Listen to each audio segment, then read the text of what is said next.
চন্দ্রিকা হাতুড়ি সিংয়ে বাংলাদেশ জাতীয় ক্রিকেট দলের সাবেক কোচ। দীর্ঘ 6 বছর ধরে 2 দফায় বাংলাদেশকে কোচিং করিয়েছেন তিনি সম্প্রতি অস্ট্রেলিয়ার এক সংবাদ মাধ্যমে জানিয়েছেন এক ভয়ঙ্কর অভিজ্ঞতার কথা। জানান, গত বছরের আগস্টে বৈষম্য বিরোধী আন্দোলনের পর বাংলাদেশ ছেড়ে পালাতে বাধ্য হয়েছিলেন তিনি। আন্দোলন শেষে সরকারের পালাবদলের পর বদল হয় বিসিবি প্রধানও, আর বিসিবির নতুন সভাপতি ফারুক আহমেদের অধীনে হঠাৎ বরখাস্ত হওয়ার পর তিনি জীবনের জন্য আতঙ্কিত হয়ে পড়েন।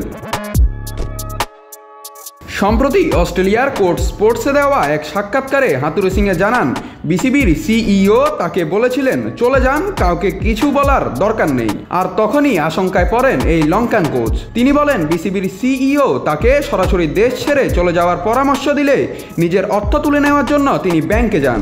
আর সেখানে টিভির ব্রেকিং নিউজে তিনি শুনতে পান চন্দ্রিকাকে বরখাস্ত করা হয়েছে খেলোয়াড়কে লাঞ্ছিত করার অভিযোগে। সাধারণত তার সঙ্গে গানম্যান ও ড্রাইভার থাকলেও সেদিন ছিল শুধু ড্রাইভার, তাতে নিরাপত্তাহীনতায় ভুগছিলেন তিনি। আর তখনই এক ব্যাংক কর্মকর্তা হাতুরুকে বলেন, রাস্তায় বের হওয়া আপনার জন্য নিরাপদ নয়, আমি আপনার সঙ্গে যাব।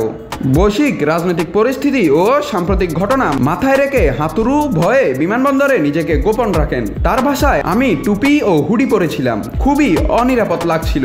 এরপর রাতে সিঙ্গাপুর এয়ারলাইন্সের ফ্লাইট ধরে বাংলাদেশ ছাড়েন সাবেক এই কোচ। হাতুরু জানান, বিমানবন্দরে এক্স-রে চেকিং শেষে বিমান বাহিনীর এক কর্মকর্তা আবেগঘন হয়ে তাকে বলেন, আমি দুঃখিত কোচ, আপনি চলে যাচ্ছেন, আপনি আমাদের দেশের জন্য অনেক কিছুই করেছেন। এই অভিজ্ঞতা তার জীবনের এক দুঃসহ স্মৃতি হয়ে থাকবে বলে জানিয়েছেন হাতুড়ি সিংয়ে। কোচ হিসাবে দেশের জন্য লড়াই করা মানুষটিকে শেষ পর্যন্ত নিজের জীবন বাঁচাতে হয় গোপনে। এটিই ছিল হয়তো তার জীবনের সবচেয়ে কঠিন ম্যাচ। নাত রাহুল, নিউজ না স্পোর্টস।